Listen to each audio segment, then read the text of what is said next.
মোল্লাহাটে সরকারি আশ্রয়ণ প্রকল্পের ৬টি ঘর পরিত্যক্ত। ভূমিহীনদের প্রশাসনের দৃষ্টি আকর্ষণ আল হাফিজ মোল্লাহাট প্রতিনিধির প্রতিবেদনে। বাগেরহাটের মোল্লাহাট উপজেলার উদয়পুর ইউনিয়নের গিরিশনগর মৌজায় সরকারি আশ্রয়ণ প্রকল্পের একাধিক ঘর দীর্ঘদিন ধরে পরিত্যক্ত পড়ে থাকায় প্রকৃত ভূমিহীন অসহায় পরিবারগুলো ঘরবাড়ি থেকে বঞ্চিত হচ্ছেন বলে অভিযোগ উঠেছে। এ অবস্থায় আশ্রয়ণ প্রকল্পের ঘর বরাদ্দের দাবিতে প্রশাসনের দৃষ্টি আকর্ষণ করেছেন কয়েকজন ভূমিহীন ব্যক্তি। ভুক্তভোগীদের মধ্যে রয়েছেন মিলন শেখ পিতা বাকু শেখ পেশায় রাজমিস্ত্রি এবং সোহাগ শেখ পিতা বাকু শেখ পেশায় দিনমজুর। তারা দুই ভাই সহ মোট ৮ ভাই বোন, স্ত্রী সন্তান ও বৃদ্ধ বাবা মাকে নিয়ে তারা চরম কষ্টে মানবেতর জীবনযাপন করছেন বলে জানান। ভূমিহীন দুই ভাই জানান নিজেদের কোনো জায়গা জমি না থাকায় দীর্ঘদিন ধরে তারা গারফা গ্রামে অন্যের জমিতে বসবাস করে আসছেন।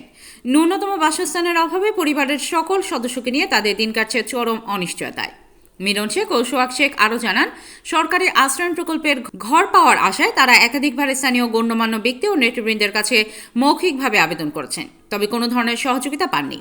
তারা বলেন, অশিক্ষিত হয়ে প্রশাসনিকভাবে লিখিত আবেদন করতেও তারা অসহায়ত্ব বোধ করছেন। আসসালামু আলাইকুম, আমার নাম মোহাম্মদ সোহাগ শেখ, মোল্লাহাট থানায় বাড়ি বাগলা। সরকারের কাছে আবেদন করতেছি আমার জন্য একখান সরকারি ঘর দেয়। আমার থাকার জায়গা নাই, পরের জায়গায় ঘর বানাই তাই। আসসালামু আলাইকুম, আমি মোহাম্মদ মিলন শেখ, থানা মোল্লাহাট, জেলা বাগেরহাট।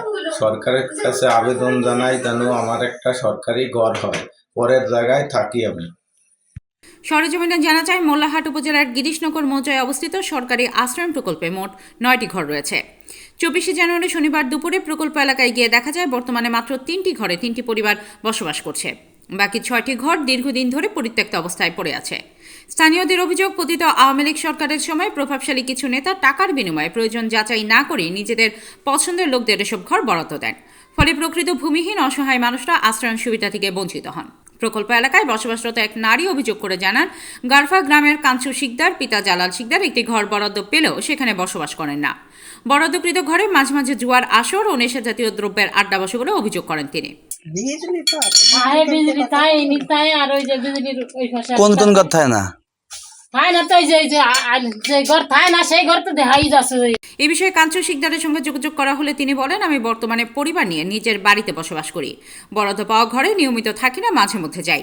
এদিকে স্থানীয় বাসিন্দারা দাবি করেছেন, প্রশাসনের উচিত দ্রুত তদন্ত করে কেন 6টি ঘরে কোনো পরিবার বসবাস করছে না তা খতিয়ে দেখা এবং প্রকৃত ভূমিহীন ও অসহায় পরিবারগুলোর মধ্যে ঘরগুলো পুনরায় বরাদ্দ দেয়া।